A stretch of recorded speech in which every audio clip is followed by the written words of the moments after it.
Hoje celebramos a festa de Cristo Rei do Universo, festa instituída pela Igreja Católica pelo Papa Pio XI em 1925 para se opor ao movimento de leigos que rejeitavam os valores do cristianismo. O evangelho que inspira a nossa reflexão é o polêmico Mateus 25, 31 a 46, cuja temática é o juízo final, onde ou quando o Filho do Homem vier em sua glória para nos julgar. Essa passagem inspirou a arte e foi a base da pastoral do medo da morte e do inferno pregado pela Igreja na Idade Média e Moderna. Você deve estar se perguntando o porquê desta minha afirmativa. Convido a você a se imaginar que você esteja no ano de 1513, na cidade de Florença, na Itália, numa missa. O padre se chama Francesco. Na homilia, tendo lido esse texto de Mateus, ele prega com veemência aos presentes. Haverá sangue por toda parte, haverá sangue nas ruas, sangue no rio. As pessoas navegarão em ondas de sangue, lagos de sangue, rios de sangue. 2 milhões de demônios estão soltos, porque mais mal foi cometido ao longo desses 18 anos do que no decorrer dos 5.000 anos anteriores. Imaginem o medo que deverá ter provocado naquelas pessoas. Um medo escatológico, isto é, do fim dos tempos. As pessoas estariam pensando naquele momento: estou com medo do fim do mundo, estou com medo de ir para o inferno.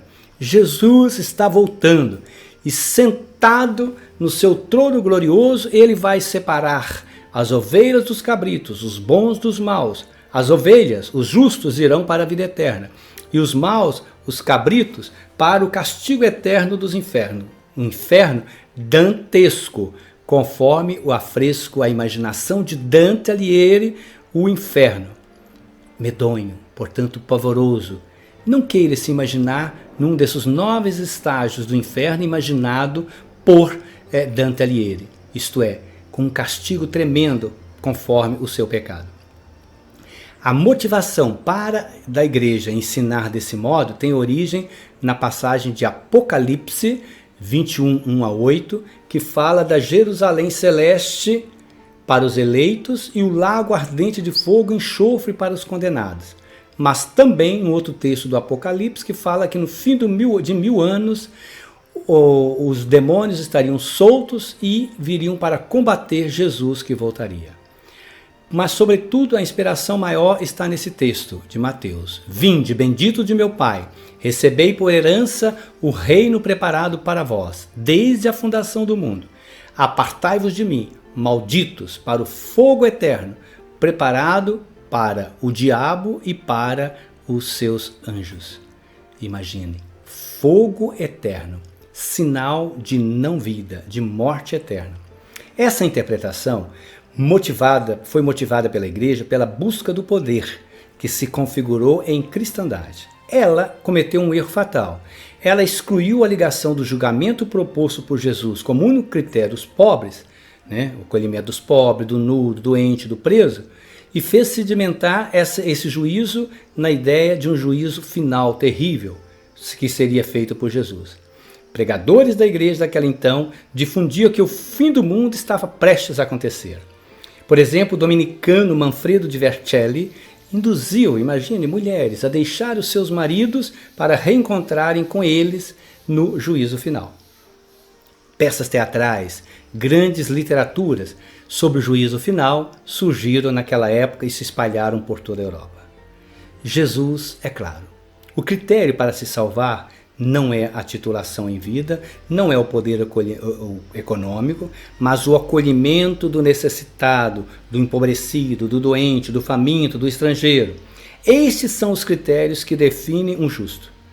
Outro detalhe, esse texto de Mateus fecha o último discurso de Mateus, que são 5, e se liga ao primeiro, o do Sermão da Montanha, que fala do bem-aventurados os pobres. Olha que interessante, numa inclusão literária do início ao fim, o pobre é o critério para Jesus.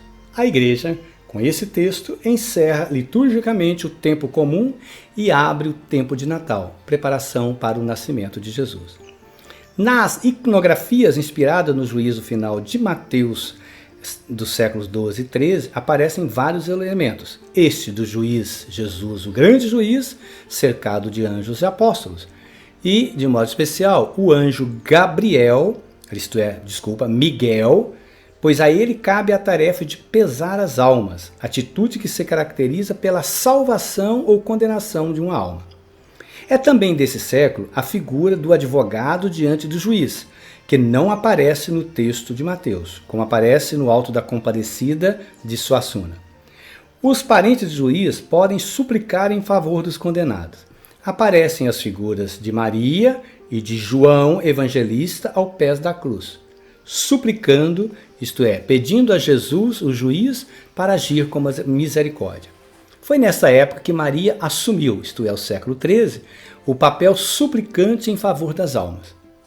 As iconografias do juízo final permaneceram no século seguinte, mas foram perdendo força com a visão de que a ressurreição vai ocorrer na hora da nossa morte pessoal, isto é, o juízo particular. Doutrina de fé e ideia que a Igreja sustenta em nossos dias. Você quer saber mais sobre essa temática? Leia esse nosso livro, O Medo do Inferno e a Arte de Bem Morrer, publicado pela Editora Voz. Volto a insistir que, ainda que, lamentavelmente, alguns preguem a ideia do juízo implacável de Deus, esse juízo, seja ele particular ou final, o critério não é simplesmente as obras de caridade sem compromisso, mas a relação estabelecida com o pobre, o excluído, o doente.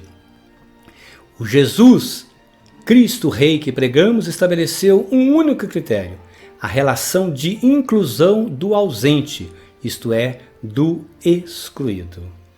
Não vale mais o medo, mas a fé e o serviço em prol da justiça social e humanitária. É disso que seremos julgados.